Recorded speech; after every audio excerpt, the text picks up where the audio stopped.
by far one of the most common issues amateurs struggle with is pull shots. But firstly, what is a pull shot? A pull shot is at the point of contact, so at impact, is that the face and the path are matched up, but they are both just heading too far to the left. So that often means from the downline view, we can see the club's getting thrown over the top, the face is squared to the path, but everything's just working way too far to the left. And as a result, we pull the ball. So we are going to run through 4 fixes, and the first one is going to be ball position. Now, as you can see here, I have a pull noodle. So if I place this noodle down in front of me, you can see how right here, everything is on an arc, and this very much represents the goal swing.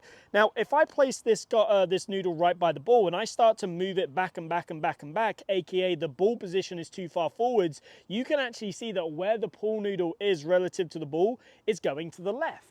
And this is one of the most common issues that I see every single day on the lesson tee is people pull the golf ball simply because that ball is too far forwards in the stance. It is one of the most common issues, especially if you're hitting driver. Wow, I see people get it way too far forwards, but even with an iron, they get the ball position way too far forwards. This means that by the time the club gets to the ball, it's already started to arc too far back to the left, and as a result, that hits that pull shot that just flies dead straight left. But what are some good reference guides that we can use for ball position? So if we have a wedge in our hand, first one is roughly going to be underneath the nose to left eye, so middle to just forwards and middle.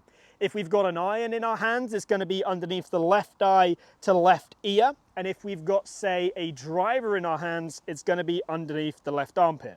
That's going to ensure that the ball position is in the right spot so that we are not hitting it too late on in the arc and causing that pull shot. When it comes to pulling the ball, one of the most common issues is having a poor spine tilt. Now, spine tilt is crucial for controlling A, sequencing, so making sure we can sequence our body in the right order, but B, also for controlling swing direction and club path. Now, as a general rule, if we oversimplify it in a situation like this, if I hold the club on my chest right here and I have it just point straight down, this is what we would class as a neutral spine angle. This would relatively set us up for a nice neutral club path. As a general rule, the more we start to tilt away from the target, the more likely we are to swing in to out, hence produce more of a draw/hook shape.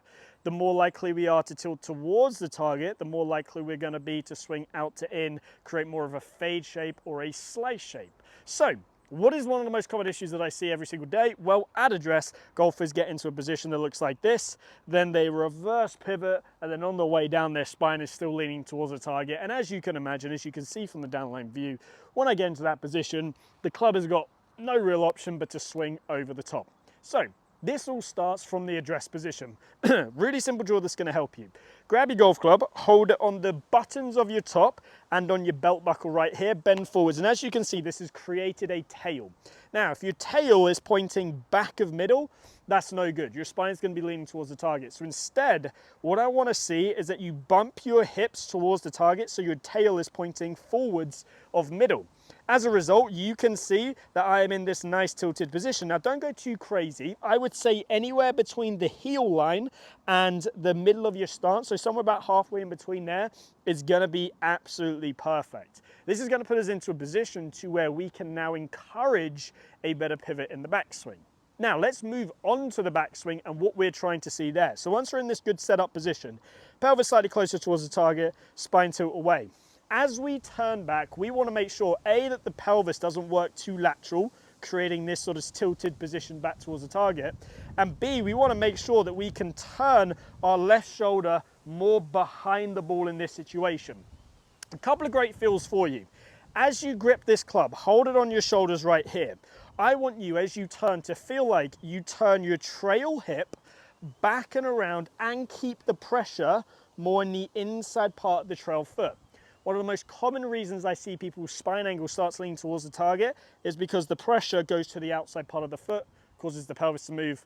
No bueno, not exactly what we want to see. So we want to see pressure stay on the inside part of the trail foot, and then from there, try and turn that shoulder at or behind the ball. You can see as I do that, that gets my spine tilted away from the target. Now from there on the way down, it's pretty much going to be set. We're in a good position at the top. This is then going to encourage more hand depth at the top, from there, you're going to be able to work that club a little bit more from the inside and produce an in-to-out path, help fixing those pulls. So let me do that for you right here. I'm going to hit a shot. I'm going to get into a position where I bump the hips slightly closer towards the target, spine's leaning away. Now, as I turn, I'm going to feel like I keep the pressure on the inside part of the trail foot. As I turn this left shoulder behind the ball, that's going to get my spine angle leaning away from the target and encourage a path that goes more to the right, fixing those pull shots. Let me give it a go for you right here, and I'll report back what shape of shot we saw. So we can see a little bit, there's a little bit of a push out to the right there, probably overdid it just for the video, but that definitely was not a pull. So the next reason why we see golfers pull the ball all the time is they have a lack of depth. Now, what do I mean by lack of depth? Firstly, we are referring to hand depth, so how deep the hands get in the backswing. So if I bring up the downline view, here's what I tend to see most often with amateurs, especially those who are pulling the ball or slicing the ball. As they swing back, at the top of the backswing, the hands, if I draw a line straight down from the butt end of the grip, are roughly, well, they're at least in front of the ankle, but they're going to be somewhere over the toe line to shoelace line. So this is what we class as a lack of depth. Now, if I told you, I want you to increase the depth of your swing, that would look like you moving that butt end of the grip deeper behind you. Now, I would say for most amateurs, a great sort of position to aim for in terms of having good depth would be to have the butt end of the grip somewhere over the heel line. Now, why is that important? Well, in the downswing, the body controls the out motion and the hands control the down motion. That's what produces the sort of that diagonal path to the hands. So the hands are always going to work slightly diagonal. Well, if you're in a position with a lack of depth and everything's up here in front of you, and then you do that motion, your hands are just going to work way over the top, and from there, ball's going to pull to the left or slice. So by having enough depth, you're then able to shift and turn, let the arms drop, do everything they need to do, and you've created enough space for it to get back onto plane so you can swing more from the inside. Look at someone like a Rory McIlroy. The guy swings probably, I don't know his TrackMan numbers, but I'm sure he's about 3 or 4 degrees to the right of his club path. At the top of his backswing, he's got a huge amount of depth, and that really does help him. Now, like I said, a great guide for most amateurs is to feel like the butt end of the grip is over the heel line right there. Now, there are good ways to create depth and there are bad ways to create depth. The bad way is by doing it with the arms. What do I mean by that? If I simply just take it back to about this position here and I stop turning and I just pull my arms back across me, yes, I've achieved good depth, but you can see from the front on view how I've collapsed my arms. From the downline view, you can just see this is just an awful position. So from here, chances are I'm going to have to throw my hands out to get back to the ball, and that's probably going to produce a pull anyway. So if we're looking to increase depth, we have to do it by increasing rotation. Now, there are some situations where golfers do get enough rotation, but their left arm gets disconnected from their body. So I'm going to tackle both of these situations. Let's start with situation number 1 with a lack of rotation. So you're golfer number 1. You have a lack of rotation in the backswing, which causes you to reduce the amount of depth you have at the top. Now, if you are moving your body correctly in terms of spine tilt and you're getting into that good position, I guarantee you this is automatically going to improve this depth at the top of the backswing. But here's a great drill just to make sure you're doing it right. Grab 2 alignment sticks, place the first one at a 45-degree angle on the ground just like so. Take the second one and place it through your belt loops. Now, this is going to act as a great visual feedback for you, and it's crucial that we have these visual feedbacks so we know things are working the way we want them to. So what I want you to do, what I want you to do is set up to this golf ball normally. Now, from here, if you make a backswing and you see that at the top, the alignment stick through your belt loops does not match the one on the ground, that means you do not have enough hip rotation. So it is easier to generate more hip turn to therefore generate more shoulder turn than it is to just try and turn the shoulders. As a general guide, for every degree of hip turn we increase, we'll see about 2 degrees extra shoulder turn. For some players it's a little bit more, 2.5 degrees. For some players it's a little bit less, 1.5 degrees. Just depends on your flexibility level. But let's just call it a 2-to-1 ratio. 2 degrees for the shoulder turn for every 1 degree of hip turn. So if I just make this a little bit harder, I'm going to make a backswing turn and I'm going to feel like as I am turning, I'm trying to turn my trail hip back and around as I go back. As I do that, you can see this creates what we class as good hip depth right there, so the hip is going deep. We can also see from the front on view how it's creating a little bit of space between where the hip started at address and where it is at the top of the backswing. So this is due to the shape of the pelvis. It's very much an oval shape. As you turn it back and around, you're going to create more hip rotation. So do a couple of swings, try and turn and get this matched up to there. As a result, let's look at the depth. Bang over the heel line. It's done the job for us. Do that a couple times, get that good rotation. You'll feel that depth naturally get into a good position. That then means on the way down, you're going to be able to get into a great spot. Then you can hit shots doing this drill by pushing this alignment stick all the way through, setting up to the golf ball, and then giving it a smash. As you can see from there, that's a lovely little draw, and I was able to generate a good amount of depth, and ultimately from there, that helped produce the draw shot, fixing those pulls. Now, what if you're option 2, where the left arm gets disconnected from the body? Well, in that option, what I want you to do is to grab a head cover, pop it under your lead arm. Now, don't shove it all the way up there, have it just gently underneath there. Take your alignment stick and pop it right on the heel line. So this is going to be sort of a double whammy drill right here. If my left arm gets disconnected from my body and I have that good rotation, but the arm gets disconnected, you can see how that head cover's fallen out and the butt end of the grip is well inside the alignment stick right there. So we want to be able to make a backswing where we keep that head cover under that left arm in the backswing. Now, the reason why I've got the alignment stick there is it's a great visual aid. I want you to try and get the butt end of the grip over that alignment stick at the top of the backswing. That therefore means you have a good amount of depth that can get the club shallowing, and then you can hit it from the inside and ultimately fix those pull shots. So if I now do that for you here, this can fall out in the follow through, but we're trying to keep it there in the backswing and most of the downswing, but it can fall out in the follow through, and I'm trying to get the butt end of the grip over that alignment stick. So good rotation, good left arm relative to the chest, and through. Lovely little draw. That's going to help you fix your pulls. So the final part that we're going to go through is the transition and understanding how the chest and arms should work in the downswing. Now, I see so many golfers, they go to the top of their backswing, and the reason why they pull it is they fire their right shoulder over, they turn the shoulders very level, and as a result, they swing out to in, they pull the ball. Now, what should be happening in transition is actually kind of the complete opposite. We should be feeling like the trail shoulder can stay back and it work a little bit more down. As a result, the chest is going to stay quiet and it gives the arms time to lower back onto plane. So there has to be an element of the arms lowering. There has to be an element of the chest staying quiet as the hips start to rotate open.